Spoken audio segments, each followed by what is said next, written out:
Olá, pessoal. Então, assim, ó, no primeiro vídeo eu falei um pouquinho sobre a importância do autoconhecimento nessas situações de estresse e de enfermidades, né? Que eu fui vivendo várias com o Dudu, em que eu tinha que pensar rápido, em lidar com as minhas emoções, focar na situação, saber o que faz para ajudar. Hoje eu vou trazer mais um ponto que é a questão do conhecimento. Então, assim, eu comecei a observar que, como eu tinha passado muitos apertos, eu comecei a ficar um pouco com pânico de sair de casa com ele, de fazer alguma coisa diferente. Eu queria proteger ele muito. E aí, aos poucos, eu fui vendo que tudo bem, tem situações que realmente eu precisei evitar, né? Lugares que alteravam muito a temperatura, em que estava muito frio, ou então com o tempo muito fechado, muito nublado. Então, isso para o broncoespasmo não é bom, né? Então teve realmente situações em que eu deixei de ir, né, de frequentar por causa do medo, né, para evitar quadros respiratórios, porque ele quando tinha, os quadros dele eram muito graves.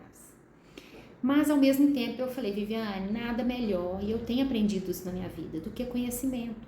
O conhecimento ele é libertador em todos os aspectos, né? Seja o conhecimento de nós mesmos, seja o conhecimento profissional, o conhecimento da vida, o conhecimento de tudo, das situações que você vive, né? E o conhecimento da psicologia do outro, né? Que também ajuda na convivência. E aí, então, eu comecei a me empenhar em, primeiro, observar muito o meu filho.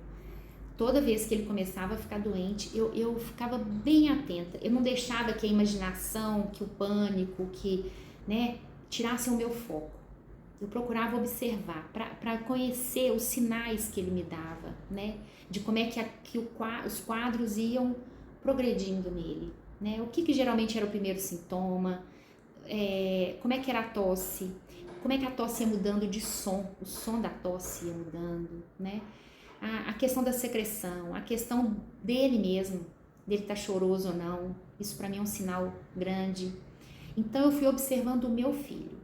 E juntamente eu gostava muito de conversar com os médicos. Eu sempre busquei a verdade.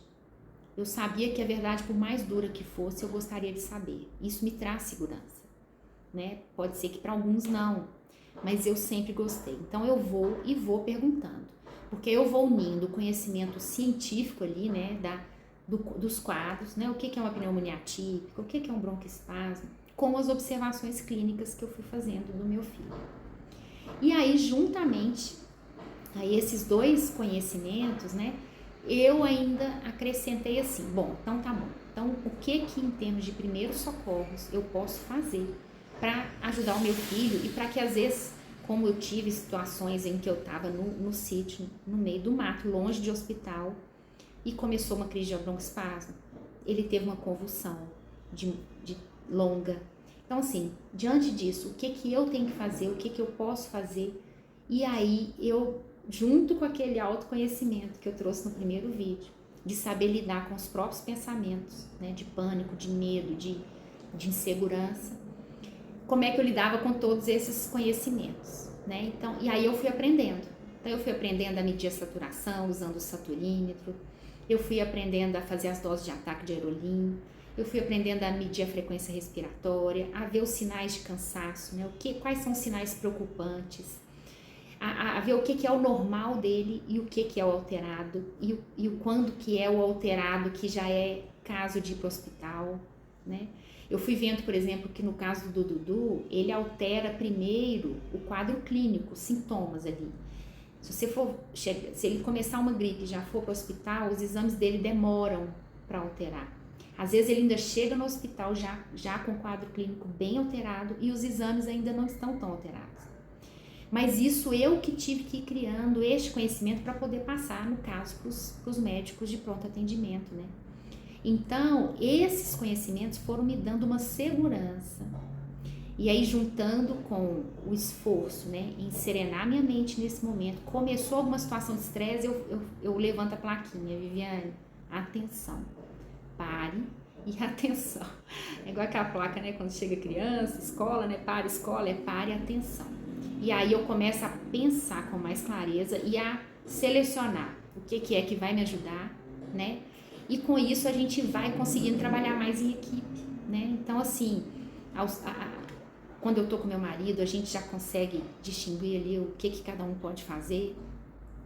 Eu consigo ter uma visão mais ampla da situação. Então, por exemplo, ele começa a ficar doente, começa a piorar um pouquinho, eu já começo na minha mente a pensar: o que eu vou botar na bolsa para levar para o hospital? Onde está o remédio tal? O que eu faço? Não tem comida pronta? Não tem?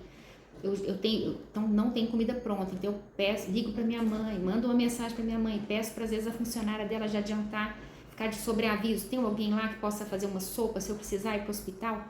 Então eu consigo me antever, mas isso tudo eu só consigo fazer se eu estou serena, se eu tenho conhecimento e se eu consigo, né, sair um pouquinho ali do sofrimento, né, de ver o meu filho e conseguir ver uma situação com mais clareza.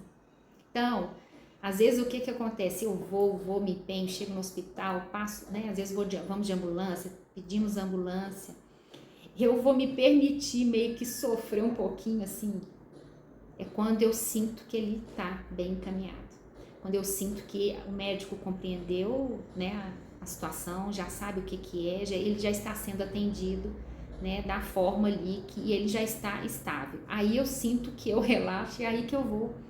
Então, assim, a gente tem que ir aprendendo a lidar com essa situação, mas unindo esses conhecimentos. Então, até agora eu falei do autoconhecimento, o conhecimento do como é que o quadro se apresenta no meu filho, né, ou no seu filho, conhecimento científico da doença em si, das alterações e tudo mais, e dos recursos que você, como mãe, né, pode fazer em casa, no carro, ou seja, onde for, né, pensando sempre assim: se o hospital estiver distante de mim, o que eu posso fazer para que eu consiga chegar até o hospital? Obrigada, pessoal.